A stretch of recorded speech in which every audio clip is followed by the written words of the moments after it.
बंधु माने उपरकु जीवा पाई एक पाखिया टिकेट जारी करा जाउछि जार अर्थ हेउछि आपणकर असुविधार अंत। आज राति 1 रु सतर्क रुहंतु। आपणक सहित 6टी भयंकर घटना घटिबाकु जाउछि। जहा हेउना काहेकि जहा घटिबाकु जाउछि ताहा आपण केबे कल्पना करि पारि नथिबे।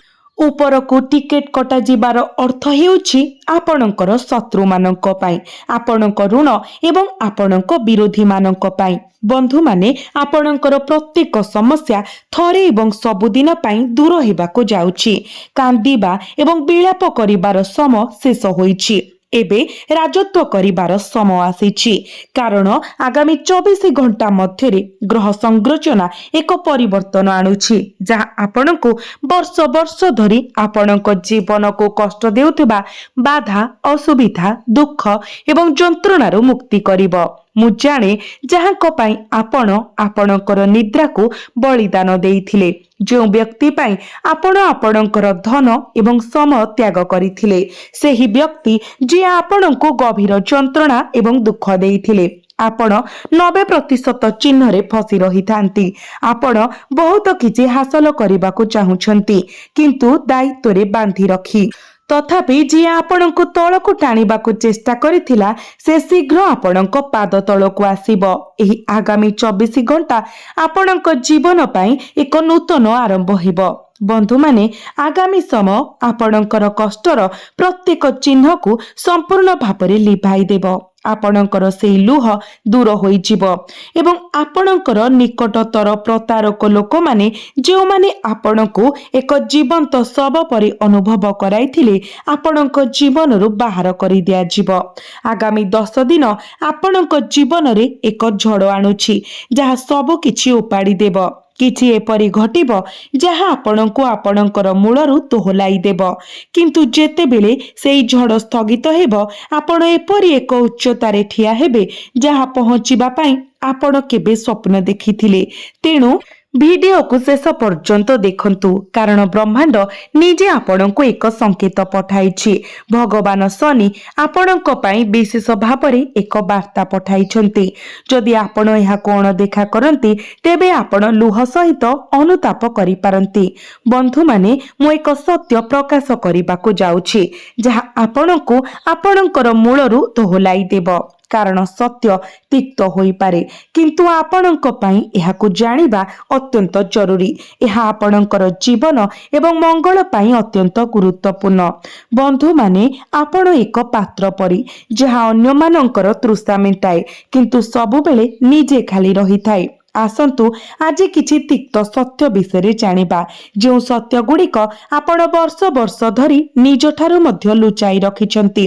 गत 3 वर्ष को पछकु फेरी देखंतु। शनिक 7.5 एही शिखर पर्याय रे आपण उपरे होइथिबा तांडव को विचार करंतु।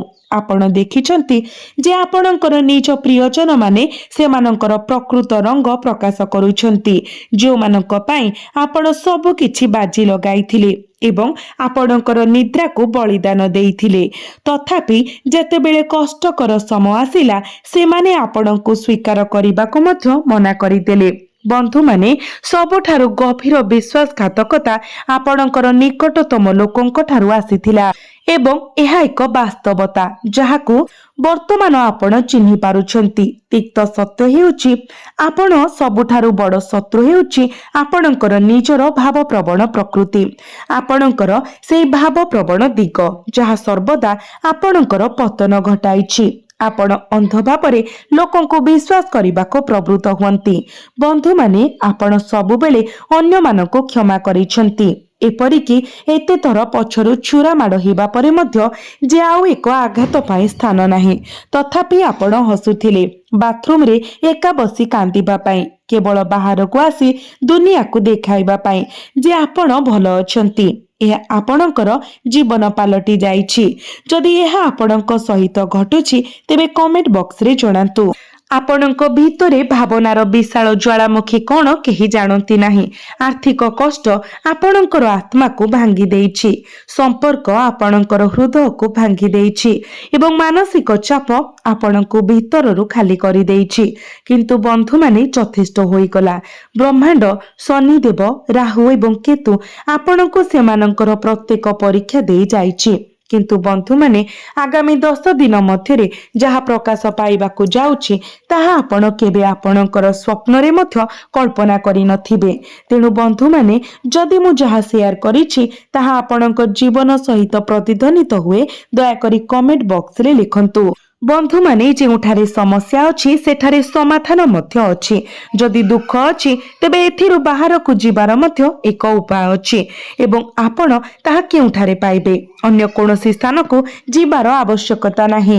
ଆଗାମୀ 10 ଦିନରେ ଆପଣଙ୍କର ଜୀବନ ସମ୍ପୂର୍ଣ୍ଣ ପରିବର୍ତ୍ତନ ହେବାକୁ ଯାଉଛି। ଏହା କିପରି ଘଟିବ ମୁଁ ଆପଣଙ୍କୁ ବୁଝାଇବି, ତେଣୁ ଧ୍ୟାନର ସହିତ ଶୁଣନ୍ତୁ। ଏହି ଆଗାମୀ 10 ଦିନ ଅତ୍ୟନ୍ତ ଗୁରୁତ୍ୱପୂର୍ଣ୍ଣ। ଧ୍ୟାନର ସହିତ ଶୁଣନ୍ତୁ। ଏହା ହେଉଛନ୍ତି ଦେବଗୁରୁ ବୃହସ୍ପତି। ଗୁରୁ ଉଦୟ ହେଉଛନ୍ତି। ସେ ପୂର୍ବରୁ ଦହନଶୀଳ ଥିଲେ କାରଣ ସୂର୍ଯ୍ୟ ତାଙ୍କ ସହିତ ଏକତ୍ର ଗୋଚର କରୁଥିଲେ, କିନ୍ତୁ ବର୍ତ୍ତମାନ ଗୁରୁ ଉଦିତ ହୋଇଛନ୍ତି। ସେ ଉଦିତ ହେବା ପରେ ତାଙ୍କର ପୂର୍ଣ୍ଣ ପ୍ରଭାବ ଆପଣଙ୍କର କୁଣ୍ଡଳୀରେ ପଡ଼ିବା ପାଇଁ ଯାଉଛି। ଆପଣଙ୍କ ଭାଗ୍ୟ ଉପରେ ଯେଉଁ ତାଲା ଲଗା ଯାଇଥିଲା ତାହା ଏବେ ଭାଙ୍ଗିବାକୁ ଯାଉଛି। ଆପଣଙ୍କର ଶତ୍ରୁମାନେ ଆପଣଙ୍କୁ ବହୁତ ଦୁଃଖ ଦେଇଛନ୍ତି। ମୁଁ ଜାଣେ ଯେ ଯଦି କେହି ଏହି କଞ୍ଚା ସ୍ନାୟୁକୁ ଚାପି ଦିଅନ୍ତି ଗଭୀର ଯନ୍ତ୍ରଣାର ଏକ ବିନ୍ଦୁ, ତେବେ ସେମାନେ ଆପଣଙ୍କର ଶତ୍ରୁ। ଯେତେବେଳେ ଆପଣ ଜୀବନରେ ସମସ୍ୟାର ସମ୍ମୁଖୀନ ହେଉଥିଲେ ଏବଂ ଏକ କଷ୍ଟକର ପରିସ୍ଥିତିକୁ ଦୂର କରିବାକୁ ଚେଷ୍ଟା କରୁଥିଲେ, ସେତେବେଳେ ଆପଣଙ୍କର ନିଜ ସମ୍ପର୍କୀୟମାନେ ସେହି ସ୍ନାୟୁକୁ ଚାପି ଦେଉଥିଲେ କିମ୍ବା ଏହାକୁ ଦଳି ଦେଉଥିଲେ। ସେମାନେ ଆପଣଙ୍କର କ୍ଷତ ଗୁଡ଼ିକୁ ପୁଣି ଥରେ ଖୋଲି ଦେଉଥିଲେ ଯେତେବେଳେ ଆପଣ ଚିନ୍ତା ଏବଂ ଚାପରୁ ମୁକ୍ତି ପାଇବାକୁ ଚାହୁଁଥିଲେ।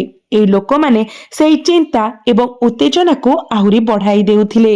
ସେମାନେ ଆପଣଙ୍କୁ ତଳିତଳାନ୍ତ କରିବାକୁ ଚେଷ୍ଟା କରିବାରେ କୌଣସି କସରତ ଛାଡ଼ି ନଥିଲେ। ଆପଣ ସର୍ବସାଧାରଣରେ ଅପମାନିତ ହେଉଥିଲେ ଏବଂ ସମାଜରେ ଆପଣଙ୍କର ପ୍ରତିଷ୍ଠା କଳଙ୍କିତ ହେଉଥିଲା। ଆପଣ ଦେଖନ୍ତୁ, ଶନି 7.5 ପର୍ଯ୍ୟାୟରେ ସମସ୍ତ ଭ୍ରମ ଏବଂ ପ୍ରତାରଣା ଉଚ୍ଛିନ୍ନ ହୋଇଯାଏ। କିଛି ସମ୍ପର୍କର ମୁଖବନ୍ଧ ଆପଣଙ୍କ ଜୀବନରେ ଭାଙ୍ଗି ପଡ଼ିବାର ସମ୍ଭାବନା ଥାଏ। ବର୍ତ୍ତମାନ ଯେତେବେଳେ ଗୁରୁ ଆସିଛନ୍ତି, ଏହା ପ୍ରଥମେ ଯେଉଁମାନେ ଆପଣଙ୍କ ପ୍ରତି ଈର୍ଷା କରନ୍ତି ସେମାନଙ୍କର ପତନ ଆଣିବ। ସେମାନଙ୍କର ସମୟ ଶେଷ ହୋଇଯାଇଛି।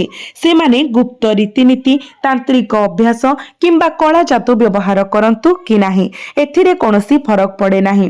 ଆପଣଙ୍କୁ ଗୁରୁଙ୍କର ସମର୍ଥନ ମିଳିବ ଏବଂ ଆପଣ ମାନସିକ ଭାବରେ ଏସବୁରୁ ଉପରକୁ ଉଠିବେ, ଯାହା ଆପଣଙ୍କ ପାଇଁ ଏକ ଭଲ ଖବର। ଏହା ବ୍ୟତୀତ ମନେ ରଖନ୍ତୁ ଯେ ଏହି ଭାବ ମଧ୍ୟ ଋଣକୁ ନିୟନ୍ତ୍ରଣ କରେ।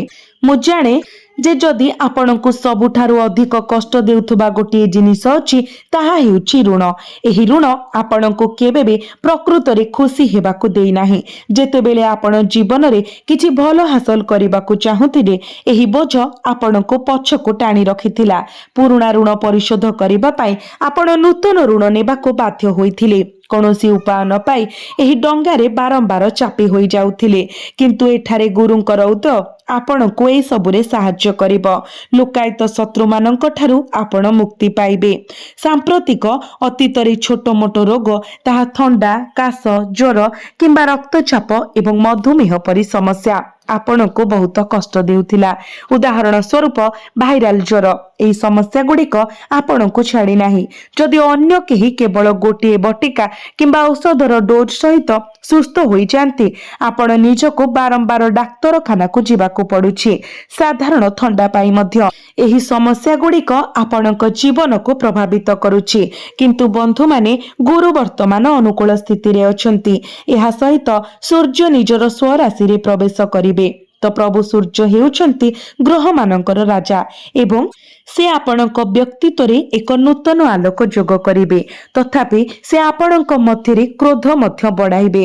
ଯଦିଓ ଏହି କ୍ରୋଧ ଆପଣଙ୍କ ଶତ୍ରୁମାନଙ୍କୁ ଜଳାଇ ଦେବ, ଆପଣଙ୍କ ଶକ୍ତିର ଏକ ଉଷ୍ମତା ଅନୁଭବ କରିବେ, ଯାହା ଆପଣଙ୍କୁ ଜୀବନରେ କିଛି ଗୁରୁତ୍ୱପୂର୍ଣ୍ଣ ହାସଲ କରିବାକୁ ଶକ୍ତି ପ୍ରଦାନ କରେ। ଆପଣଙ୍କ ବ୍ୟବସାୟକୁ ଏକ ଉଚ୍ଚ ସ୍ତରକୁ ନେଇଯିବା ଏକ ସ୍ପଷ୍ଟ ସମ୍ଭାବନା। ଏହା ଆପଣଙ୍କ ପାଇଁ ଏକ ଉତ୍ତମ ଖବର। ଏହା ବ୍ୟତୀତ ଶନି ମୀନ ରାଶିରେ ବକ୍ରି ଅଛନ୍ତି। ଯେଉଁମାନେ ଆପଣଙ୍କର ଅଧିକାର ହଡପ କରିଛନ୍ତି, ଯେଉଁମାନେ ଆପଣଙ୍କର ଟଙ୍କା ଅଟକାଇଛନ୍ତି କିମ୍ବା ଯେଉଁମାନେ ଆପଣଙ୍କ ଠାରୁ ଜିନିଷ ଛଡାଇ ନେଇଛନ୍ତି, ସେମାନଙ୍କର ସମୟ ଶେଷ ହେଲା ବୋଲି ଜାଣନ୍ତୁ। ଶନି ସେମାନଙ୍କୁ କଣ୍ଟା ଧରିବେ ଏବଂ ନିଶ୍ଚିତ କରିବେ ଯେ ଆପଣଙ୍କର ପ୍ରାପ୍ୟ ଆପଣଙ୍କୁ ଫେରସ୍ତ କରାଯିବ। ଏହା ହେଉଛି ହିସାବ ନିର୍ଣ୍ଣୟ କରିବାର ସମୟ, ତେଣୁ ଏହା ଆପଣଙ୍କ ପାଇଁ ବହୁତ ସକାରାତ୍ମକ। ଏହି ଗ୍ରହ ଗୋଚର ଯୋଗୁଁ ଆଗାମୀ 10 ଦିନରେ 4ଟି ନିର୍ଦ୍ଦିଷ୍ଟ ଘଟଣା ଘଟିବ, ଯାହା ପ୍ରଥମେ ଆପଣଙ୍କୁ ଭୟଭୀତ କିମ୍ବା ଦୋହଲାଇ ଦେଇପାରେ। ଆପଣ ଭାବିପାରନ୍ତି ମୋ ସହିତ କଣ ହେଉଛି, କିନ୍ତୁ ମନେ ରଖନ୍ତୁ, ଏହା ସବୁ ଆପଣଙ୍କର ନିଜର ମଙ୍ଗଳ ପାଇଁ ହେବ। ପ୍ରଥମ ଘଟଣା ହେଉଛି ମୁକୁଟ ଖସିବା। ଲୋକଙ୍କର ପ୍ରକୃତ ଚେହେରା ପ୍ରକାଶିତ ହେବ। ଆଗାମୀ 10 ଦିନରେ ଆପଣ ଆପଣଙ୍କର ହୃଦୟର ସବୁଠାରୁ ନିକଟତର କେହି ଜଣେ ସେମାନଙ୍କର ପ୍ରକୃତ ରଙ୍ଗ ପ୍ରକାଶ କରିବ। ଏକ ସତ୍ୟ ପ୍ରକାଶିତ ହେବ ଯାହା ଆପଣଙ୍କୁ ସମ୍ପୂର୍ଣ୍ଣ ଭାବରେ ଥରାଇ ଦେବ, ଆପଣଙ୍କର ପାଦ ତଳୁ ମାଟି ଖସାଇ ଦେବ। ଆପଣ ପ୍ରଚଣ୍ଡ ଯନ୍ତ୍ରଣା ଅନୁଭବ କରିବେ, କିନ୍ତୁ ବୁଝନ୍ତୁ, ଏହା ହେଉଛି ଭଗବାନଙ୍କର ସେହି ବିଷାକ୍ତ ବ୍ୟକ୍ତି ଠାରୁ ଆପଣଙ୍କୁ ସବୁଦିନ ପାଇଁ ମୁକ୍ତ କରିବାର ଉପାୟ। ଆଉ ଏକ ଆଶ୍ଚର୍ଯ୍ୟଜନକ ଘଟଣା ହୋଇପାରେ, କୌଣସି ଚାକିରି, ବ୍ୟବସାୟିକ ଉଦ୍ୟମ କିମ୍ବା ସମ୍ପର୍କର ହଠାତ୍ ଅନ୍ତ। ଯାହା ଆପଣ ଜାରି ରଖିବାକୁ ବାଧ୍ୟ କରୁଥିଲେ ତାହା ହଠାତ୍ ଭାଙ୍ଗି ପଡ଼ିବ। ଆପଣଙ୍କୁ ଲାଗିପାରେ ଯେ ଆପଣ ନଷ୍ଟ ହୋଇଯାଇଛନ୍ତି, କିନ୍ତୁ ସତ୍ୟ ହେଉଛି ଏକ ପୁରୁଣା କ୍ଷୟକ୍ଷତି ହୋଇଥିବା ଗଠନକୁ ଭାଙ୍ଗି ନ ଦେଇ ଏକ ଚମତ୍କାର ନୂତନ କୋଠା ନିର୍ମାଣ କରାଯାଇପାରିବ ନାହିଁ। ଆପଣଙ୍କ ଜୀବନର ନଷ୍ଟ ଉପାଦାନ ଏବଂ ଭୁଷୁଡ଼ି ପଡ଼ିଥିବା ମୂଳଦୁଆ ସଫା ହୋଇଯିବ। ଆପଣ କିଛି ନୂତନ ନିର୍ମାଣ କରିବାକୁ ଯାଉଛନ୍ତି, କିଛି ମହାନ। ଯେତେବେଳେ ମିଥ୍ୟା ସମ୍ପର୍କ ଗୁଡ଼ିକ ମଳିନ ହୋଇଯିବ, ସେତେବେଳେ ଆପଣ ପ୍ରକୃତ ସମ୍ପର୍କ ଗୁଡ଼ିକର ମୂଲ୍ୟକୁ ପ୍ରକୃତରେ ପ୍ରଶଂସା କରିବେ। ଏହାକୁ ହୃଦୟଙ୍ଗମ କରନ୍ତୁ। ଏହି ଆଗାମୀ 10 ଦିନ ମଧ୍ୟରେ ଏପରି ଏକ ଦିନ ଆସୁଛି ଯେତେବେଳେ ଆପଣ ଏହି ଦୁନିଆରେ ସମ୍ପୂର୍ଣ୍ଣ ଏକା ଅନୁଭବ କରିବେ। ଆପଣ ଗଭୀର ଏକାକିତାର ଅନ୍ଧକାରକୁ ଓହ୍ଲାଇଯିବେ ଏବଂ ଏକ ଅଦ୍ଭୁତ ଚିନ୍ତା ଅନୁଭବ କରିବେ। ତଥାପି ସେହି ଅନ୍ଧାର ମଧ୍ୟରେ ଆପଣ ଏକ ଅନ୍ତର୍ନିହିତ ଆଲୋକ ଆବିଷ୍କାର କରିବେ, ଯାହା ଆପଣଙ୍କୁ ଏକ ଶକ୍ତିଶାଳୀ ବ୍ୟକ୍ତିରେ ପରିଣତ କରିବ। ଆପଣ ଏକା ରହିବାକୁ ଭୟ କରୁଥିଲେ, କିନ୍ତୁ ଶୀଘ୍ର ଆପଣ ଅନୁଭବ କରିବେ ଯେ ଆପଣ ନିଜେ ହିଁ ଯଥେଷ୍ଟ। ଆପଣ ଏକା ହିଁ ଯଥେଷ୍ଟ। ଏହା ବ୍ୟତୀତ ଯେଉଁମାନେ ଆପଣଙ୍କ ପଛ ପାଖରେ ଆପଣଙ୍କୁ ଖରାପ କଥା କହୁଥିଲେ, ସେମାନେ ହଠାତ୍ ଆପଣଙ୍କ ସହିତ ମୁହାଁମୁହିଁ ହେବେ। ସୂର୍ଯ୍ୟଦେବଙ୍କ ପ୍ରଭାବରୁ ଏକ ବଡ଼ ବିବାଦ କିମ୍ବା ଉଷ୍ମ ଯୁକ୍ତିତର୍କ ହୋଇପାରେ, କିନ୍ତୁ ଏଥର ଆପଣ ଚୁପ୍ ରହିବେ ନାହିଁ। ଆପଣ ସିଂହ ପରି ଗର୍ଜନ କରିବେ, ରାଜା ପରି। ଆପଣ ସେମାନଙ୍କୁ ସମ୍ପୂର୍ଣ୍ଣ ଭାବରେ ନୀରବ କରିବେ ଏବଂ ଆପଣଙ୍କର ଶତ୍ରୁମାନେ ଆପଣଙ୍କ ଜୀବନରୁ ସବୁଦିନ ପାଇଁ ଉଭାନ ହୋଇଯିବେ। ପରିସ୍ଥିତି ବଦଳିବ, କେବଳ ଝଟକାର ସମ୍ମୁଖୀନ ହେବା କଥା ନୁହେଁ। ଏହି 4ଟି ଝଟକା ପରେ ବ୍ରହ୍ମାଣ୍ଡ ଆପଣଙ୍କ ପାଇଁ ଦ୍ୱାର ଖୋଲିଦେବ, ଯେଉଁ ଦ୍ୱାର ପାଇଁ ଆପଣ ବର୍ଷ ବର୍ଷ ଧରି ଚାବି ଖୋଜୁଥିଲେ। ଗୁରୁଙ୍କର ଉଦୟ ଏବଂ ଶନିଙ୍କର ବକ୍ରୀଚଳନ ଆପଣଙ୍କ ପାଇଁ 3ଟି ପ୍ରମୁଖ ଶୁଭ ଖବର ଆଣିବ। ପ୍ରଥମ ଶୁଭ ଖବର, ଆପଣ ଯେଉଁ ଟଙ୍କା ପାଇବା ପାଇଁ ସଂଘର୍ଷ କରୁଥିଲେ କିମ୍ବା ଅଟକି ରହିଥିବା ପାଣ୍ଠି, ସେ ବିଷୟରେ। ବ୍ୟବସାୟ କିମ୍ବା ପଦୋନ୍ନତିରୁ ଲାଭ ମଧ୍ୟ ହୋଇପାରେ। ସେହି ଟଙ୍କା ହଠାତ୍ ଆପଣଙ୍କ ବ୍ୟାଙ୍କ ଆକାଉଣ୍ଟକୁ ଆସିବ। ଗୁରୁଙ୍କର ଉଦୟ ସହିତ ଏପରି ଧନର ବର୍ଷା ହେବ ଯେ ଆପଣ ଆପଣଙ୍କର ନିଦ ହଜାଉଥିବା ଋଣ ପରିଶୋଧ କରିବା ଆରମ୍ଭ କରିବେ। ଆପଣଙ୍କର ଜୀବନଶୈଳୀ ଏକ ତୀବ୍ର ଉପରକୁ ଗତି କରିବ। ପରବର୍ତ୍ତୀ ଶୁଭ ଖବର ନ୍ୟାୟର ଦେବତା ଭଗବାନ ଶନିଙ୍କ ଠାରୁ ଆସିବ। ଯେଉଁମାନେ ଆପଣଙ୍କୁ ମିଥ୍ୟା ଅଭିଯୋଗ କରିଛନ୍ତି କିମ୍ବା ଆପଣଙ୍କ ଭାବନାକୁ ଆଘାତ ଦେଇଛନ୍ତି, ସେମାନେ ଆଗାମୀ 10 ଦିନ ମଧ୍ୟରେ ନିଜ କର୍ମର ନିଆଁରେ ଜଳୁଥିବାର ଆପଣ ଦେଖିବେ। ଆପଣଙ୍କୁ କିଛି କରିବାକୁ ପଡ଼ିବ ନାହିଁ। ସେମାନେ ନିଜ ନିଜ ଜଞ୍ଜାଳରେ ଫସିଯିବେ, କାରଣ ଭଗବାନ ଶନି ସେମାନଙ୍କୁ ପାଉଁଶ କରିଦେବେ। କାରଣ ଯଦି କେହି ଆପଣଙ୍କର ଗୋଟିଏ ଟଙ୍କା ମଧ୍ୟ ନେଇଛନ୍ତି, ତେବେ ଭଗବାନ ଶନି ହିସାବ ଦେବେ।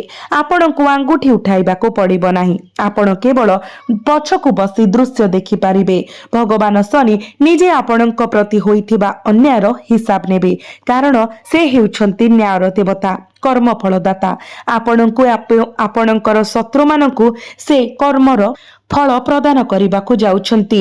आपण एक मानसिक विजय हासिल करिवे जहाँ आपणकर हजि जाइथिबा आत्मसम्मान को फेराई आनिब शेष शुभ खबर एवं हुएत सबुठारु गुरुत्वपूर्ण जहाको मु ऊपर को टिकेट कहूछि मु काहेकि ऊपर को टिकेट कहिली कारण जो प्रयास गुडी करे आपण विफल हेउथिले किंबा 90% रे फसी रहिथिले भाग्य हठात आपणक सहाय हेबो आपण भूमि रो उठी उच्चता को उठिबे समाज रे आपणकर मान सम्मान वृद्धि पाइबो गतकाली पर्यंत जो माने आपण कोन देखा करिथिले से माने एबे आपण को खोजिबे लोक माने आपण को देखिबा को बुली जिबे एई समय जेतेबेले आपणकर नाम आपणकर प्रतिष्ठा एवं आपणकर गुरुत्व आकाश छुआ होइछिबो ଏହା ହିଁ ମୁଁ ଉପରକୁ ଟିକେଟ କାଟିବା ବୋଲି ବୁଝାଉଥିଲି ଯାହା ଆପଣଙ୍କୁ ସିଧାସଳଖ ସଫଳତାର ଶୀର୍ଷକୁ ନେଇଯିବ ବନ୍ଧୁମାନେ ଆପଣ ଆପଣଙ୍କ ଜୀବନରେ ବହୁତ କଷ୍ଟ ସହ୍ୟ କରିଛନ୍ତି ମୁଁ ଜାଣେ ଆପଣ ଅନ୍ୟମାନଙ୍କୁ ବହୁତ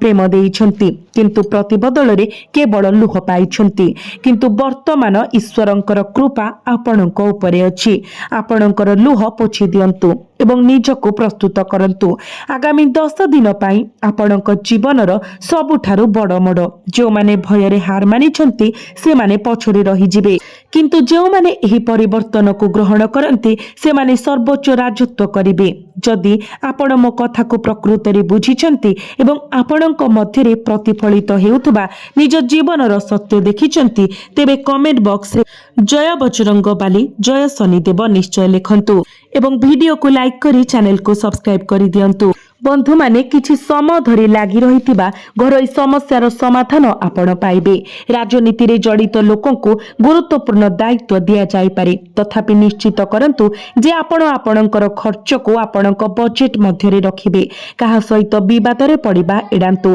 द्वंद्व दूरे रहिबा अत्यंत गुरुत्वपूर्ण कारण एथिरे जड़ित हेबा समस्या सृष्टि करि पारे एवं आपणकु अनावश्यक चाप सृष्टि करि पारे जदि आपण जमी किंबा जानवाहन पाई ऋण नेबाकु योजना करूछंती तेबे आपणकर निष्पत्ति पुनर्विचार करंतु जदिओ ऋण आपणकु तुरंत खुशी देई पारे एवं कार्य गुड़िक सहज करि पारे किंतु परिशोधर पर्याय एक बड़ बोझ होई पारे आपण किछि समय पई कष्टर सम्मुखीन होई पारंती ऋण केबे भी जणे व्यक्ति को सुखी जीवन बंचिबाकु दिए नाही ऋण मुक्त जीवन हेउची प्रकृत सुखी जीवन आपणक व्यवसाय रे काम एवं दायित्व वृद्धि पाइब जदि कोनोसी समस्या उपजे तेबे जणे अभिज्ञ व्यक्ति को परामर्श सहायक हेबो आपणक व्यावसायिक सहभागिता रे अकाउंट एवं सूचना संपर्क रे स्वच्छता बजाय रखंतु संपत्ति रे निवेश करिबा पूर्वरु समस्त दिग को भल भाबरे जांच करंतु आपणक साथीक सहाय्य रे एक पारिवारिक मामला समाधान होई पारे